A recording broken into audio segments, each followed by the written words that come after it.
ഭക്തി എന്ന് പറയുന്ന ഏറ്റവും ശുദ്ധമായ വികാരത്തിലെത്തും. പക്ഷേ അതും ഒരു വികാരമാണ്. വളരെ രജോഗുണമുള്ളവരാണ് ഈ ഭദ്രകാളിയുടെ അതിഭയങ്കരമായ രൂപവും നാവിൽ നിന്ന് ഇങ്ങനെ രക്തം ഒലിപ്പിച്ച് വരുന്ന ഇതൊക്കെ ജപിക്കുമ്പോൾ അവരുടെ രജോ ഗുണം അടങ്ങുകയും അവർക്ക് കുറ്റകൃത്യ വാസനകളുണ്ടെങ്കിൽ അത് എന്നേക്കുമായി ഇല്ലാതാവുകയും ചെയ്യുകയാണ്. ഏതൊരു പുരുഷനെയും വെച്ച് നോക്കുമ്പോൾ സ്ത്രീകൾ ബോധത്തിൽ ഒരുപാട് പിന്നിലാണ്. പിന്നെ സ്ത്രീകൾക്ക് ഗായത്രി പാടില്ല എന്ന് പറഞ്ഞത് ഒരു കുറച്ച് നൂറ്റാണ്ടുകളായിട്ട് നമ്മൾക്ക് സ്ത്രീകളെ കുറച്ചൊന്ന് ഉൾവലിക്കുന്ന ഒരു സമ്പ്രദായത്തിലേക്ക് വന്നിട്ടുണ്ട്. സൗന്ദര്യബോധമുള്ള ഒരാൾ സ്വയംവര പാർവതി അല്ലെ യക്ഷിയെ, ഗന്ധർവനെ, കൃഷ്ണനെ ഒക്കെ ഉപാസിച്ചാൽ ആ ഭാവം അവിടെ നിറയുകയാണ്. ഇത് കേട്ട് ഈ സ്ത്രീ രാവിലെയായിട്ട് ലളിതാ സഹസ്രവും വിഷ്ണു സഹസ്രവും ജപിക്കുന്ന സ്ത്രീയായിരുന്നു. ജപം സമ്പൂർണ്ണമായിട്ട് അങ്ങ് നിർത്തി. അതിനുശേഷം ഇവർക്ക് മാനസിക പ്രശ്നം ഉണ്ടായി. അങ്ങനെ മന്ത്രസാധനയിലൂടെ നമ്മൾ ഭക്തി എന്ന് പറയുന്ന ഏറ്റവും ശുദ്ധമായ വികാരത്തിലെത്തും. പക്ഷേ അതും ഒരു വികാരമാണ്. അതെ, അവിടെ വെച്ച് നമുക്ക് വളരെ സിദ്ധികളൊക്കെ ഉണ്ടായിരുന്നിരിക്കാം. അത് രജോ ഗുണപ്രധാനമായ കാര്യങ്ങൾക്ക് ഉപയോഗിക്കും. മറ്റുള്ളവരുടെ സ്വത്തുക്കൾ കൈക്കലാക്കുക, അല്ലെങ്കിൽ മറ്റുള്ളവരെ അത്തരത്തിൽ സഹായിക്കുക, അങ്ങനെയുള്ളവർ മാന്ത്രികരും താന്ത്രികരും ഒക്കെ ആയിട്ടിരിക്കും. അപ്പോൾ അവർ ചിലപ്പോൾ അവരുടെ ഇഷ്ടക്കാർക്ക് വേണ്ടി പലതും ചെയ്തു കൊടുത്തിരിക്കും. ഒരുപാട് നാശങ്ങൾ വിതയ്ക്കാം. തമോ ഗുണപ്രധാനികൾ സർവർക്കും നാശം വിതയ്ക്കുന്ന തലത്തിലേക്ക് പോവാം. ഏതൊരു പദവും കോടിക്കണക്കിന് പ്രാവശ്യം ജപിക്കുന്തോറും അനന്തമായ സാധ്യതകളാണ്. അപ്പോഴതൊരു പ്രത്യേക ദേവതാ മന്ത്രം തന്നെ ആവണമെന്നില്ല. ഒന്നും അറിയാത്തൊരു ഓങ്കാരത്തിന് പ്രണവമന്ത്രം ഉച്ചരിച്ചുകൊണ്ടിരിക്കുക. പിന്നെ ദേവതാ രൂപത്തിന് എന്തിനാണ് പ്രാധാന്യം കൊടുത്തത്? നമ്മുടെ സ്ഥൂല ശരീരമാകുന്ന കാണപ്പെടുന്ന ശരീരത്തിന് ഭക്ഷണം ആവശ്യമായതുപോലെ സൂക്ഷ്മ ശരീരമാകുന്ന മനസ്സിനും ഭക്ഷണം ആവശ്യമാണ്. അതെ, അപ്പോൾ അതിന് പറ്റിയ എൻ്റെ സങ്കല്പത്തിനനുസരിച്ചുള്ള ദേവതയെ ഞാൻ ഉപാസിക്കുമ്പോൾ എൻ്റെ മനസ്സിൻ്റെ ഗുണങ്ങൾക്ക് അവിടെ ഊണ് കിട്ടുകയാണ്. സൗന്ദര്യബോധമുള്ള ഒരാൾ സ്വയംവര പാർവതി അല്ലെ യക്ഷിയെ, ഗന്ധർവനെ, കൃഷ്ണനെ ഒക്കെ ഉപാസിച്ചാൽ ആ ഭാവം അവിടെ നിറയുകയാണ്. അയാൾ ചെയ്യുന്നതിലും പറയുന്നതിലുമൊക്കെ ഒരു സൗന്ദര്യാധിഷ്ഠിതത്വം ശക്തമായി വരികയും അയാൾക്ക് മാനസികമായ സുഖം കൂടിക്കൊണ്ടിരിക്കും. വളരെ നിർവികാരനായ ഒരു വ്യക്തിക്ക്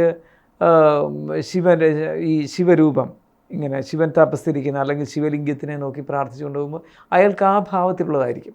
ഏതൊരു ഭാവമാണോ, ഏതൊരു തരത്തിലാണോ അയാളുടെ വികാരങ്ങൾ അധിഷ്ഠിതമായിരിക്കുന്നത്, ആ വികാരത്തിന് അനുസൃതമായ ദേവതയെ ഉപാസിക്കുമ്പോൾ നിർവികാരത എന്ന് പറയുന്നത് സൂക്ഷ്മത്തിലൊരു വികാരം തന്നെയാണ് ഈ സാധാരണഗതിയിൽ.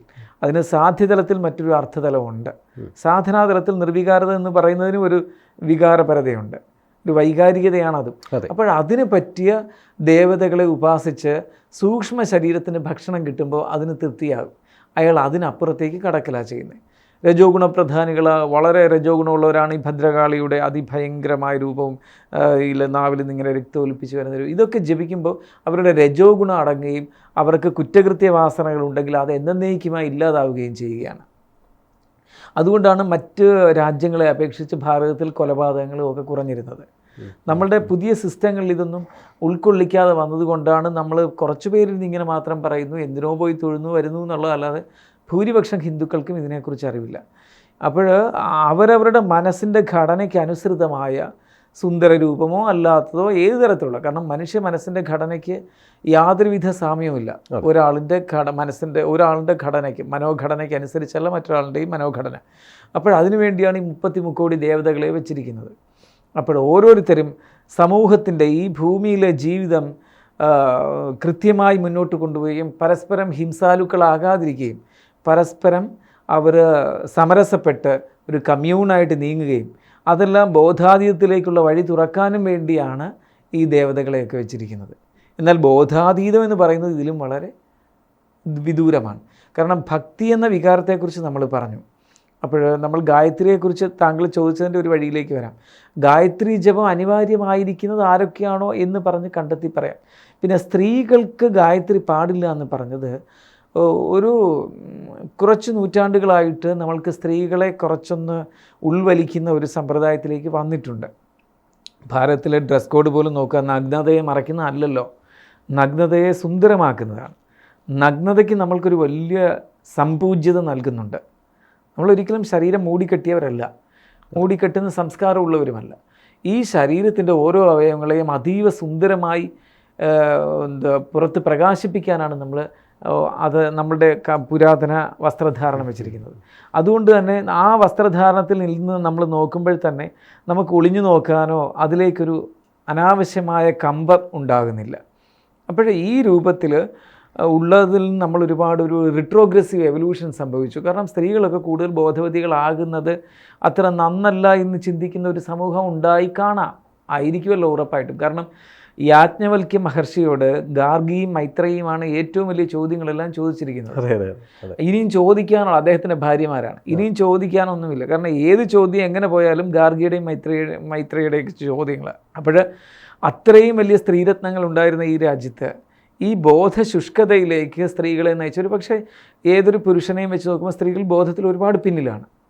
ഇപ്പോൾ നമ്മൾ നോക്കുക, ഒരു കിളയ്ക്കാൻ പോകുന്ന ഒരു പുരുഷനോളം ബോധം ഉള്ള ആളായിരിക്കണം എന്നില്ല ഒരു പക്ഷേ ഒരു സ്കൂളിലെ ടീച്ചർ. ബുദ്ധി കൊണ്ട് അവരൊരു വിഷയം പഠിച്ചിട്ട് ടീച്ചറായിട്ട് ആ വിഷയം പോയി പഠിപ്പിക്കുന്നുണ്ടാകും. പക്ഷേ പഠിപ്പിക്കാൻ തുടങ്ങി സിലബസിലേക്ക് പോയി കഴിഞ്ഞപ്പോൾ ബുദ്ധി നിന്നു. കാരണം ഇപ്പോൾ ബുദ്ധി ഉപയോഗിക്കേണ്ട, എല്ലാ വർഷവും ഈ സിലബസ് തന്നെ തിരിച്ച് പഠിപ്പിച്ചാൽ മതി. അവരുടെ ബുദ്ധി അവിടെ വെച്ച് വേണം.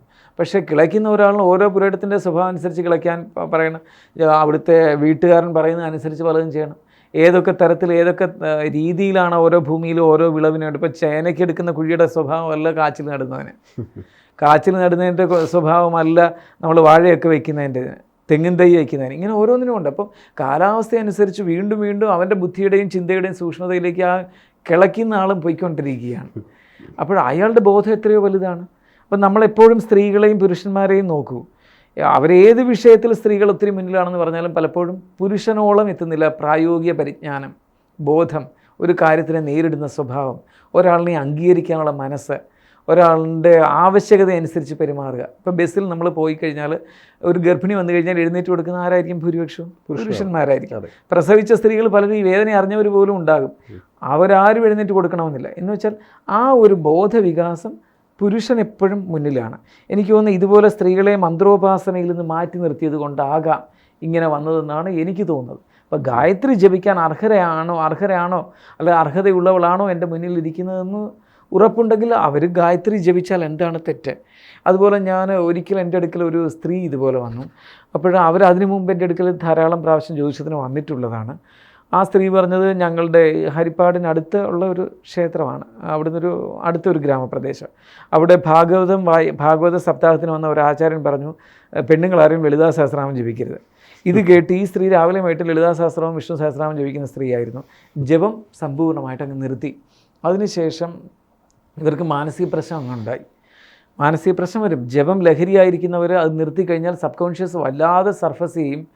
അപ്പോൾ ഉപബോധ മനസ്സിൻ്റെ ശക്തമായ പുറത്തേക്കുള്ള വരവിൽ ഇവർക്ക് പിടിച്ചു നിൽക്കാൻ വയ്യാതെ വരും. അങ്ങനെയാണ് ഇവർക്ക് ഈ ആദ്യം വന്നത്. അപ്പോൾ അവരെ എല്ലാവരും കൂടെ വിളിച്ചുകൊണ്ട് വടക്കൻ കേരളത്തിലെ ഏതോ ഒരു പ്രത്യേക കേന്ദ്രത്തിൽ കൊണ്ടുപോയി അവരെന്തോ ഒരു പ്രതിമയോ മറ്റോ കൊടുത്തു വിട്ടു. എത്രയോ രൂപയൊക്കെ കൊടുത്തു എന്ന് അന്ന് അവർ പറഞ്ഞു. ഇതൊരു 10-16 വർഷം മുമ്പുള്ളൊരു കഥയാണ്. 10-17 വർഷമായി കാണും. അന്ന് അവർ കുറച്ച് ചെറുപ്പക്കാരി, ഇന്നവർ വൃത്തിയായി കാണും. അവർ കൊണ്ടുവന്നു. അതിനുശേഷം ഒന്നുകൂടി പ്രശ്നം കലുഷമായി എന്നാണ് അവർ പറയുന്നത്. അങ്ങനെ കഴിഞ്ഞപ്പോൾ അവർ 2 ദിവസം, പിന്നെയും 2-3 ദിവസം കഴിഞ്ഞപ്പോൾ എനിക്ക് പിടിച്ച് നിൽക്കാൻ വയ്യ, എനിക്കൊരാളുണ്ട്, ഒരു ജോലിസ്ഥരുണ്ട്, ഞാൻ അദ്ദേഹത്തിൻ്റെ അടുക്കൽ പോകാമെന്നും പറഞ്ഞാണ് അവരെൻ്റെ അടുക്കൽ ഓടി വന്നത്. ഈ വിഷയങ്ങളൊന്നും അവരെന്നോട് പറഞ്ഞില്ല. അപ്പോൾ ജ്യോതിഷം നോക്കിയിട്ട് ഞാൻ പറഞ്ഞത്, താങ്കളുടെ മനസ്സ് വല്ലാതെ ആധിയായിരിക്കുന്നു, താങ്കൾ അനുഷ്ഠിച്ചിരുന്ന എന്തോ ഒരു കാര്യം, ആചാരം, ഒരു ജപം ഉണ്ടായിരുന്നു, ആ ജപം മുടക്കിയതാണ് വിഷയം. ആ ജപത്തിലേക്ക് മടങ്ങിപ്പോകൂ, തിരികെ എല്ലാം ശരിയാകും, വേറെ പരിഹാരമില്ല. ഇങ്ങനെയൊക്കെയുള്ള കാര്യത്തിന് ഇങ്ങനെ പറഞ്ഞങ്ങ് വിടുന്നതല്ല, ഞാൻ പ്രത്യേകിച്ചൊന്നും ചെയ്യാറില്ല. അപ്പോഴാണ് അവർ ഈ കഥകളെല്ലാം പറയുന്നത് ഞാനിങ്ങനെ ജപം നിർത്തിയിരുന്നു. ഞാൻ പറഞ്ഞു ഒന്നുമില്ല. അപ്പോഴാണ് അവർ ആ വിഗ്രഹം തിരിച്ചു കൊണ്ട് കൊടുത്തു എന്ന് തോന്നുന്നു. അവിടെ ഞാനത് നിങ്ങൾക്ക് ഇഷ്ടമുള്ളത് ചെയ്യുമെന്ന് പറയും. ഞാൻ ആർക്കും എതിരായിട്ടൊന്നും പറഞ്ഞു വിടാറില്ല. പിന്നെ അവരെ യഥാർത്ഥ വഴിയിലേക്ക് നയിക്കുന്നേ ഉള്ളൂ. അതിൻ്റെ ഒരു ഹാലൂസിനേഷൻ ഉണ്ടാക്കി വയ്ക്കാനും ശ്രമിക്കില്ല, ഗുണകരമായോ ദോഷകരമായോ ഒന്നും തന്നെ.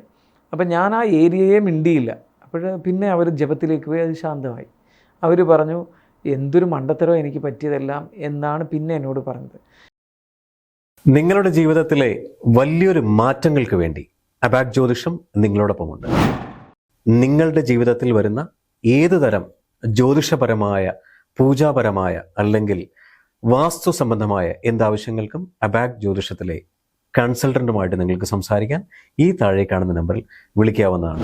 അതിലുപരി ജ്യോതിഷപരമായ പുതിയ അറിവുകൾ നിങ്ങൾക്ക് ലഭിക്കുന്നതിന് വേണ്ടി ഈ പറയുന്ന ചാനൽ സബ്സ്ക്രൈബ് ചെയ്യാൻ മറക്കേണ്ട ആവശ്യമില്ല.